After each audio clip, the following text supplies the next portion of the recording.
இந்த காலை ஜெபத்தின் மூலம் உங்களை சந்திப்பதில் மிகுந்த மகிழ்ச்சி அடைகிறேன். கடந்த மாதம் முழுவதும் கண்மணி போல நம்மை காத்து இந்த புதிய மாதத்தை கொடுத்த தேவனுக்கு நம்ம ஸ்தோத்திரம் செலுத்தணும்.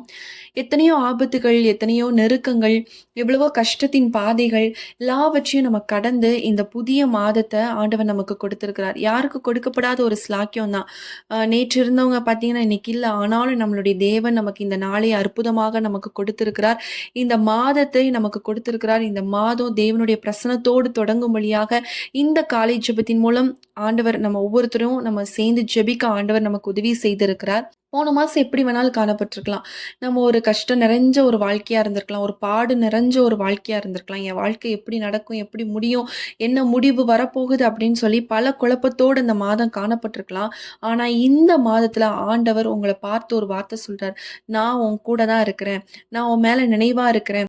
உன்னை குறிச்சு வைத்திருக்கிற திட்டங்கள் ஒவ்வொன்றும் பெரியது அப்படிங்கிறத ஆண்டவர் இன்று உங்களுக்கு இந்த வாக்குத்தத்தத்தை ஆண்டவர் உங்களுக்கு கொடுக்கிறார். சிலருக்கு இது பதில் வரக்கூடிய மாதம். சிலருக்கு நீங்க காத்திருந்து, அதாவது தாமதமாகி இந்த ஜெபத்திற்கு பதிலே கிடைக்காம இருக்கக்கூடிய நபர்களுக்கு இது பதில் கொடுக்கக்கூடிய ஒரு மாதம். உங்களுடைய கதவுகள் திறக்கப்படக்கூடிய ஒரு மாதம். நீண்ட நாட்களாக காத்திருந்து ஒரு ஆசீர்வாதத்திற்காக நீங்க ஜெபித்துக் கொண்டே இருக்கிறீங்க. அந்த ஆசீர்வாதம் வாய்க்கக்கூடிய ஒரு மாதமாக இந்த மாதம் ஆண்டவர் உங்களுடைய வாழ்க்கையில ஒரு பெரிய அற்புதத்தை செய்ய போறார். உங்க கண்களுக்கு வேணா அது தெரியாம இருக்கலாம். ஆனா தேவன் அதை செய்ய ஆரம்பித்து விட்டார். அதற்கான கிரியைகளை ஆண்டவர் செய்ய ஆரம்பித்து விட்டார். அந்த ஆசீர்வாதத்தை நீங்க இந்த மாதத்துல பெற்றுக்கொள்ள போறீங்க. விசுவாசத்தோடு இந்த வீடியோவை நீங்க பிரேயரோட பாருங்க. நிச்சயமா ஆண்டவர் உங்களுடைய வாழ்க்கையில பெரும் அற்புதத்தை செய்வார்.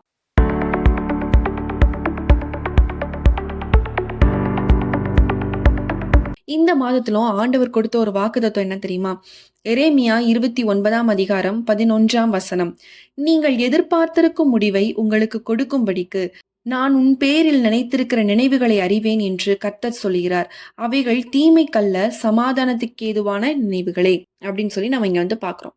இந்த வசனம் எல்லாருக்குமே தெரிஞ்ச ஒரு வசனம். ஆனா இந்த வசனம் சொல்லப்பட்ட ஒரு சூழ்நிலை நீங்க பார்த்தீங்க அப்படின்னா, இஸ்ரவேல் ஜனங்கள் ஒரு ஆசீர்வாதமான சூழ்நிலை இல்ல. அவங்க பாபிலோனுக்கு சிறைப்பட்டு இருந்த அந்த டைம்ல அவங்களுடைய கனவுகள் எல்லாமே உடைஞ்சிருந்தது. எதிர்காலம் இருளா இருந்த டைம். தேவன் எங்களை மறந்துட்டாரோ அப்படின்னு நினைக்கிற அந்த டைம்ல தான் ஆண்டவர் என்ன சொல்றாரு அப்படின்னா, நான் உங்கள் பேரில் நினைத்திருக்கிற நினைவுகளை அறிவேன் என்று கர்த்தர் சொல்கிறார். தீமைக்கல்ல, சமாதானத்துக்கு ஏதுவானவைகள் அப்படின்னு சொல்லி நம்ம இங்க பார்க்கிறோம். அப்போ நம்ம முடிவு அப்படின்னு நினைக்கிற இடத்துல தான் ஆண்டவர் ஒரு புதிய ஆரம்பத்தை என்ன பண்றாரு அப்படின்னா கட்டளையிடுகிறார். அவங்க சிறைச்சாலையில இருப்பது போல ஒரு சிறைப்பட்ட ஒரு வாழ்க்கையில அவங்க இருக்காங்க. ஆண்டவர் சுதந்திரத்தை கொடுக்கணும் அப்படின்னு சொல்லி ஆண்டவர் பார்க்கிறார். கண்ணீரை மட்டும் தான் அந்த ஜனங்கள் கண்டாங்க. ஆனா தேவன் அவங்களுடைய கண்ணீரை சாட்சியா மாற்றணும் அப்படின்னு சொல்லி ஆண்டவர் அதற்கான கிரியைகளை செய்ய ஆரம்பித்தார். அதனாலதான் இந்த ஜூன் மாத தொடக்கத்துல ஆண்டவர் இந்த வசனத்தை நம்ம ஒவ்வொருத்தருக்கும் வாக்குத்தத்தமாக கொடுக்கிறார்.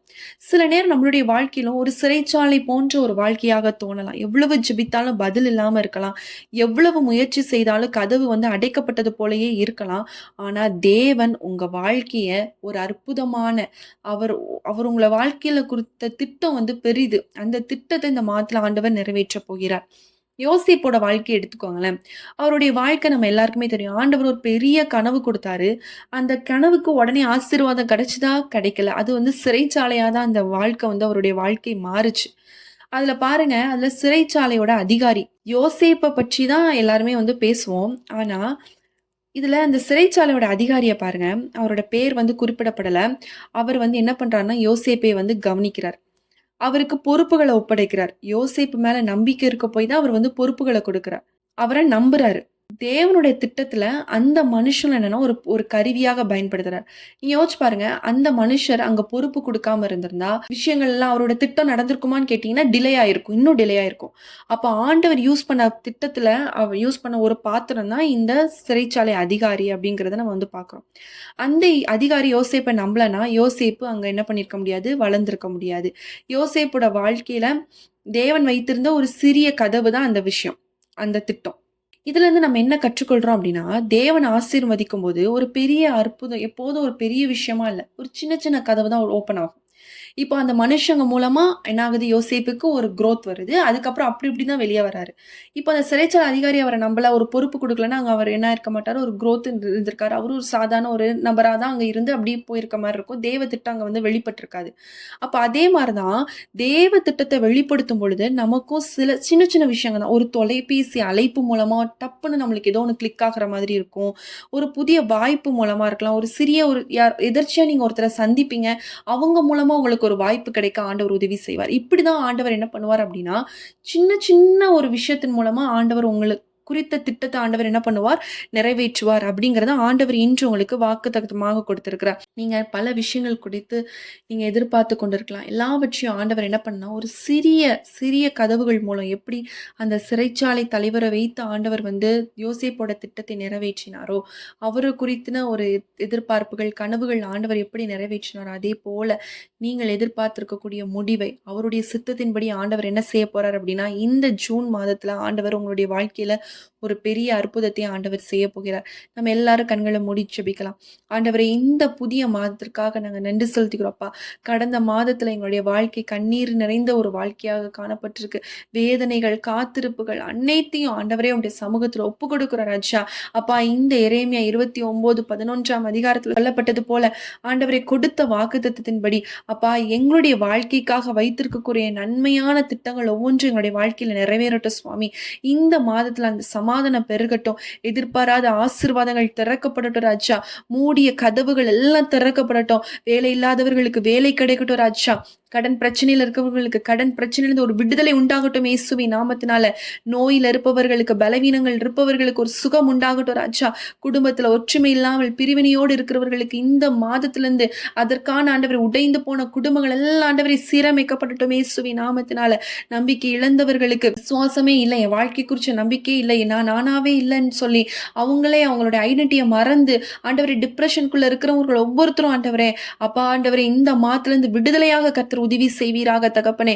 ஆண்டவரே, யோசேப்பை சிறையிலிருந்து ஆண்டவரே அரண்மனைக்கு உயர்த்தின தேவன், அப்பா இந்த ஜெபத்தை கேட்கிற ஒவ்வொரு பிள்ளைகளுடைய ஆண்டவரே அவர்களுடைய வாழ்க்கையை கர்த்தர் ஆண்டவரே அவங்க சிறைச்சாலை போல இருக்கலாம்.